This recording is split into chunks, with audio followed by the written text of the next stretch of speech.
ایرانی وزیر خارجہ عباس عراقچی نے کہا ہے کہ 15 روز سے جاری مظاہروں پر مکمل قابو پا لیا ہے۔ غیر ملکی سفارتکاروں کو دفتر خارجہ بلا کر تخریب کاری کی ویڈیوز دکھائیں اور یورپ سے مظاہرین کی حمایت بند کرنے کا مطالبہ کیا۔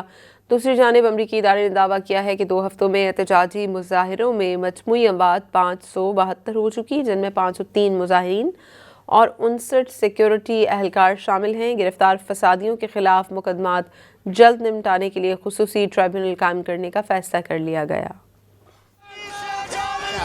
ایران میں 15 روز کے مظاہروں کے بعد صورتحال قابو میں آ گئی۔ مظاہروں کو بھڑکانے والے کئی دہشت گرد کارندے پکڑے گئے۔ ایرانی وزیر خارجہ نے پرتشدد واقعات میں اسرائیلی انٹیلیجنس کے ملوث ہونے کا دعویٰ کر دیا۔ یورپی سفارتکاروں کو دفتر خارجہ بلا کر تخریب کاری کی ویڈیوز دکھا دیں۔